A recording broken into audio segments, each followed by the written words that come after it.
biasa kan naik ke atas sini kan, naik ke atas sama kawan-kawan cuman buat selfie gitu kan. Terus aku bilang sama suami, lah kebetulan dia lagi di luar gitu, nggak ada di rumah. Aku bilang, "Tuh, ini tanaman bibit banyak banget nih," aku bilang. Ya udah peluang untuk di rumah kayaknya lebih banyak nih. Gimana kalau minta izin gitu kan? Siapa tahu boleh gitu kan, minta izin ke pengelola kita untuk tanam di atas pakai pot deh. Pokoknya dikasih space kecil nggak apa-apa deh. Pokoknya bisa bisa di sini nih bibit yang ini nih tanaman ini bisa dimanfaatkan. Ya, sayang banget kalau kita bisa tanam jahe, kunyit gitu-gitu kan. Makin banyak gerakan seperti ini, aku kira itu positif bagi lingkungan hidup gitu kan, bagi iklim ke depannya, bagi bumi gitu. Gimana kita?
Ini seperti aktivitas ini mau pagi-pagi, mau panen, juga mau siram-siram tanaman di kebun atap.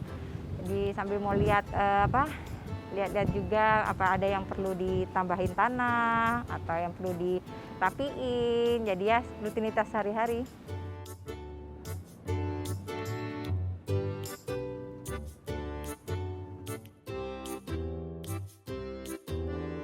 Nama Saparia Saturi. Kalau kerjaannya aku di Mongabai, editor di Mongabai Indonesia, itu website khusus lingkungan hidup. Karena pandemi ini, selain rutinitas editor atau nulis berita, ya berkebun. Berkebun dalam konteks menanam kecil-kecilan ya, sebenarnya itu di rumah tuh udah beberapa tahun yang lalu deh, udah 5 tahun lebih lalu tuh, karena keterbatasan tempat nggak ada apa-apa, jadi di tepi jendela itu kita bikin pot-pot, kasih papan, dibikin pot-pot terus ditanemin dari cabai, dari bunga-bungaan gitu beberapa, tapi cuma terbatas kan. Setelah kayak gitu nanamnya tuh kan banyak banget bibitnya, pas udah mendekat tuh kan terus banyak kan, jadi pas 2020 Februari itu ada banyak jahe, ada banyak ini mau dipindah kemana, mau di luar pintu nggak boleh, bingung. Terus biasa kan naik ke atas sini kan, naik ke atas sama kawan-kawan cuman buat selfie gitu kan. Terus aku bilang sama suami, lah kebetulan dia lagi di luar gitu, nggak ada di rumah. Aku bilang, "Tuh, ini tanaman bibit banyak banget nih," aku bilang.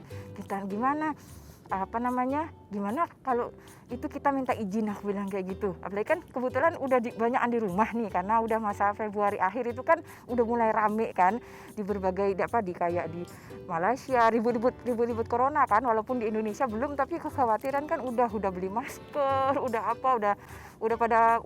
beli vitamin, pokoknya udah berjaga untuk banyak di rumah gitu kan. Jadi ya udah peluang untuk di rumah kayaknya lebih banyak nih.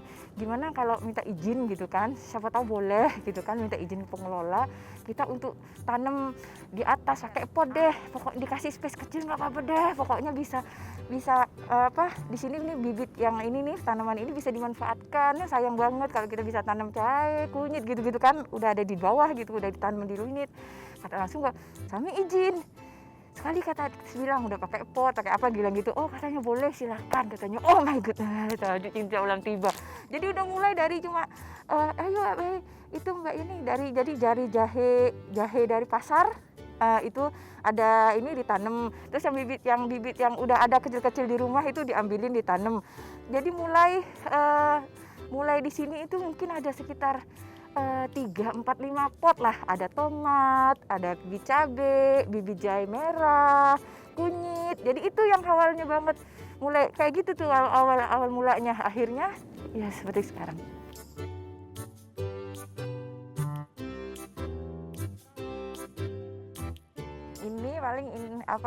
untuk nyantong ini kan untuk nyampur situ sama potnya, tanahnya di sini semuanya udah.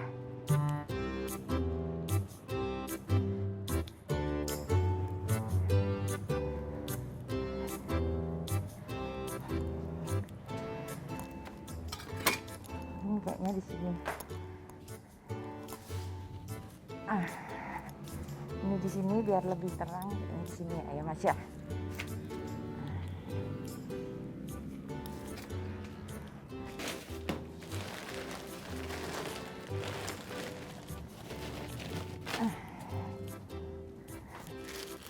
Terus ini aja.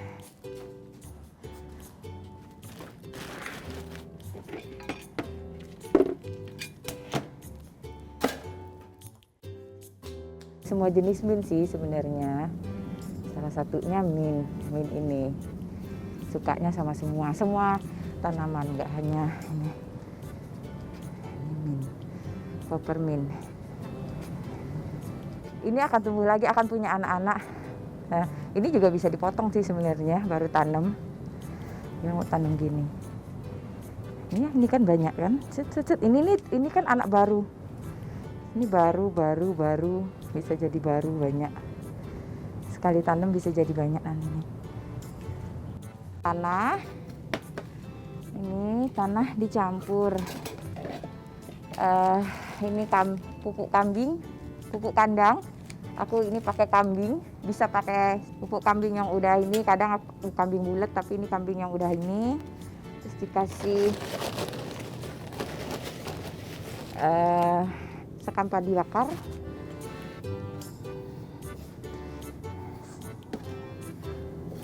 Itu satu. Ini dari ini ya, sabut kelapa.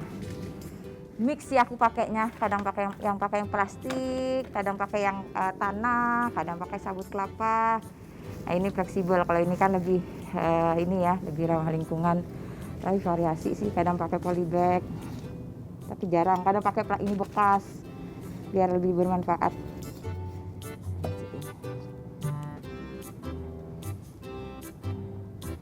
Nanti bisa jadi kalau udah lebih gede, ininya diganti potnya. Kalau ininya sudah berkembang, potnya diganti.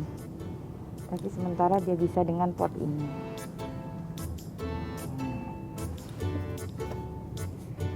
Sampai cukup berapa lama? Sebulan, 3 bulan, 4 bulan, 5 bulan. Anaknya banyak, anaknya dipindah.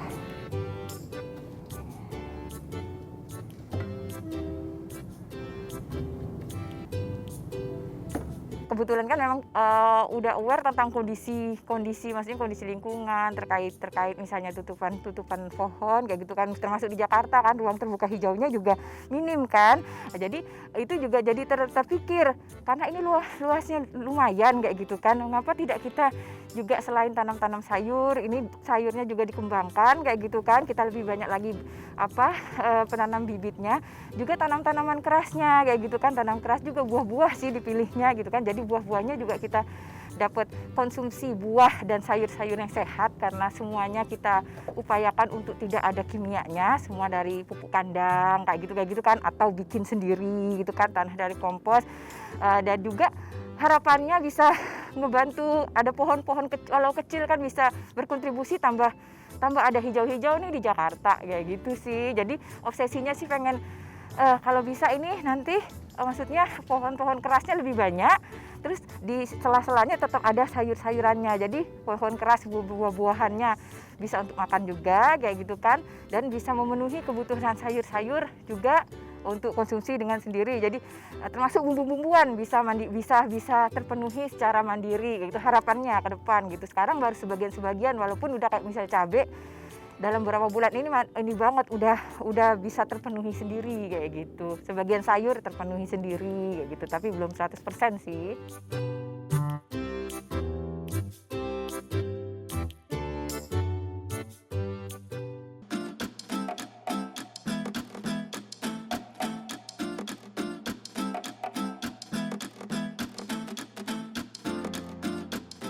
Oke, ini lagi mau panen kemangi, nanti untuk masak kemangi sama telur. Jadi mari kita petik-petik kemangi. Seperti ini kemangi. Kemangi ini enak sekali, bisa masak beragam masakan, dari nasi bakar, tumis, lalap. Wah, banyak lah yang bisa dimasak dengan kemangi. Favorit deh kemangi nih. Khasiatnya juga bagus.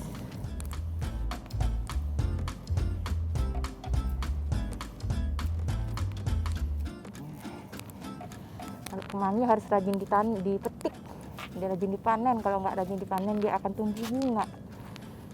Tumbuh bunga akan jadi bibit. Nggak apa-apa juga sih jadi bibit. Bisa panen tanaman sendiri kayak gini, rasanya suatu mimpi. Terwujud dengan punya tanaman di atas atap. Ini biasa banyak banget, seminggu 2 kali mesti dipanen. Dan bagi-bagi sama tetangga. Ini segini lumayan untuk campuran masak sama telur nanti, dan beragam ini ditumis. Ini lumayan cabai untuk apa? Untuk tumis. Cabai udah nggak beli lagi, udah dalam beberapa bulan ini adalah lebih dari 6 bulanan udah cabai dari hasil kebun sendiri. Udah bersyukur dah. Padahal kita penggila cabai ya kek. Kalau itu tuh nggak cukup seon.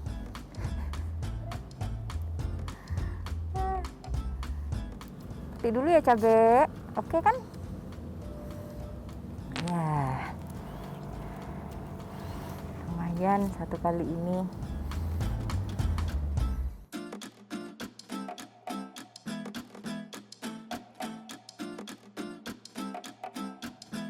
Lumayan kan kak? Lumayan cukup lah nih untuk satu kali ini, satu kali masak. Untuk bikin minuman ya, minuman herbal telang banyak sekali manfaatnya. Sebagian orang bilang dia ini superfood karena bisa untuk pewarnaan, juga ada beberapa manfaat. Kalau orang di sini banyak percaya untuk obat mata, ada juga ini juga antioksidannya juga tinggi.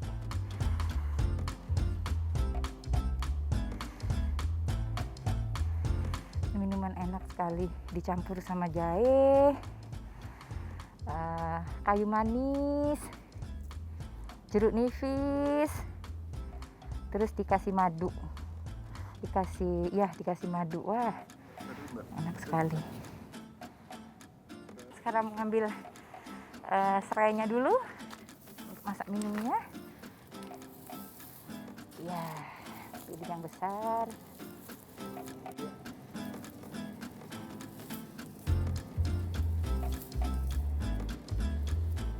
Jadi ada serai, ada kayu manis, nanti petik lemonnya juga.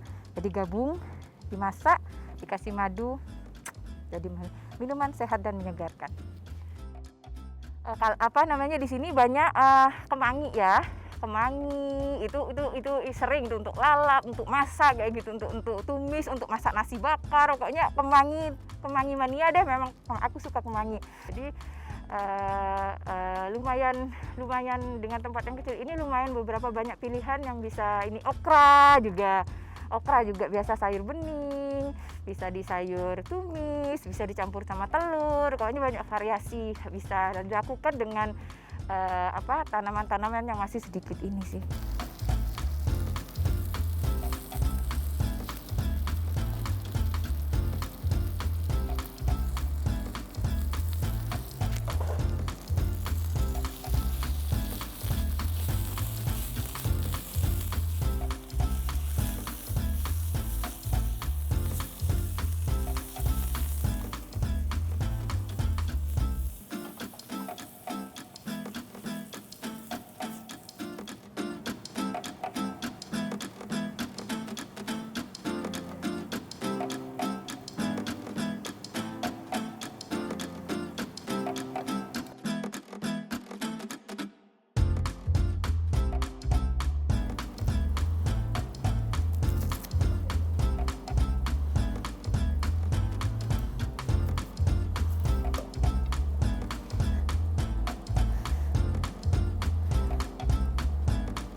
Harum nggak baunya? Warnanya udah hijau.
Aku kira itu bagus ya, karena kan itu banyak sekali keuntungannya. Keuntungannya bagi diri kita sendiri, kita mengkonsumsi sesuatu yang sehat kayak gitu kan, sehat bagi tubuh gitu kan. Kedua, sehat bagi tanah kayak gitu kan. Kalau itu di tanah bawah, sehat bagi tanah kayak gitu kan.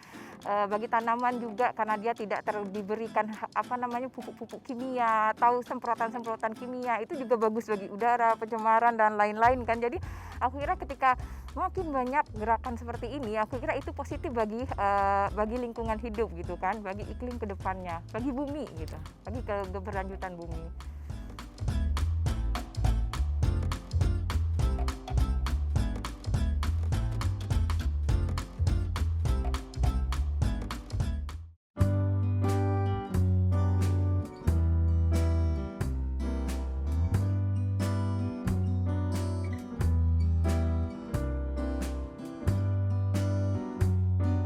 Ini udah banyak boy, itu udah ini boy. Lihat saya situ boy, banyak nih boy. Jangan yang itu yang kemarin udah boy. Itu yang kemarin udah, yang ini nih boy. Ini nih, kita panen yang ini nih sekarang nih. Bismillahirrahmanirrahim.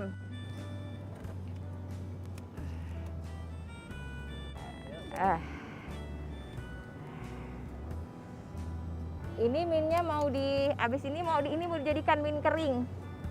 Bisa juga sih diambil beberapa, sebagian mau untuk bikin minuman yang segar, tapi sebagian besar sih karena ini banyak dan harus panen ya, jadi mau dijemur, dibikin teh min kering, jadi tahan lama.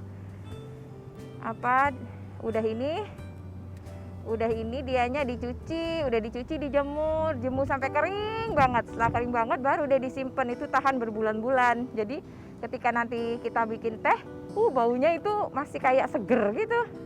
Enak banget. Manfaatnya juga banyak kan.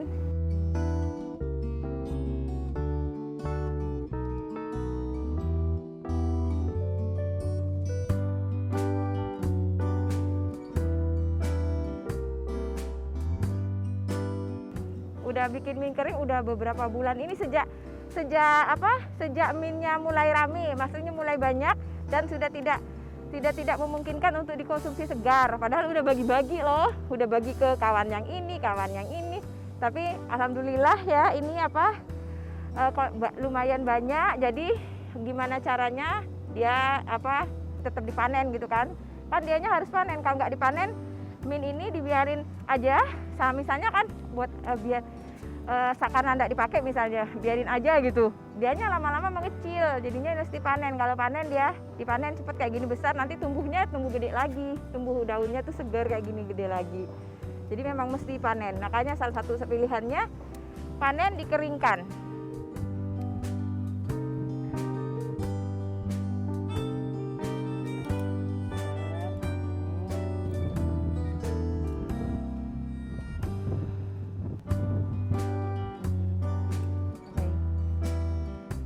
Awalnya kayak mimpi, dream come true gitu ya. Terus akhirnya aku bisa, kayaknya itu mimpi deh kalau dulu aku bisa makan cabai tuh dari petik sendiri gitu, terharu biru kayak gitu kan. Terus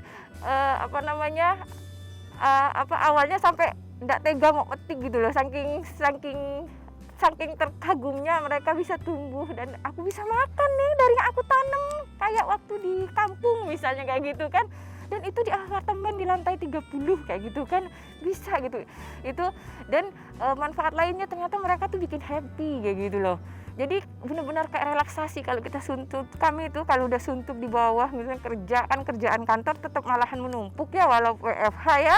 Jadi kayak itu ada suntuk, buntak, enakan ke kebun dulu gitu. Jadi kayak relaksasi, ada sesuatu yang bikin menyegarkan, bikin refreshing gitu.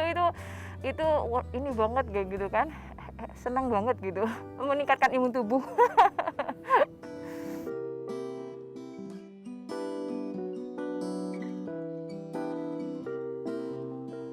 Aku harapannya ya, mudah-mudahan makin banyak gerakan ya, gelombang gerakan orang yang urban farming maupun bertani pola-pola organik kayak gitu kan.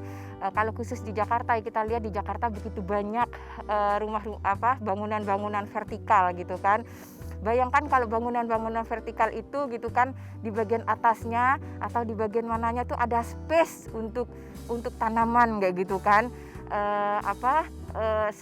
Itu selain itu bermanfaat kayak gitu kan bagi orang yang menanam kayak gitu kan, atau bagi building itu gitu kan, itu juga bermanfaat bagi lingkungan Jakarta kayak gitu kan, bisa membantu mereduce polusi kayak gitu kan, kalau banyak pohon diinikan kayak gitu kan. Kan Jakarta salah satu kota terpolusi di dunia gitu kan, itu dengan ruang terbuka hijau yang sangat minim gitu kan. Kalau sampai gerakan menanam ini diawali dari orang per orang, kesadaran masyarakat gitu kan, penduduk Jakarta berapa belas juta gitu kan, rumah bawah sama gedung-gedung ini bikin menanam di halamannya atau menanam di atas atap rumahnya. Wah, itu satu gerakan yang bisa benar-benar bisa memperbaiki, aku kira bisa memperbaiki iklim dan lingkungan itu.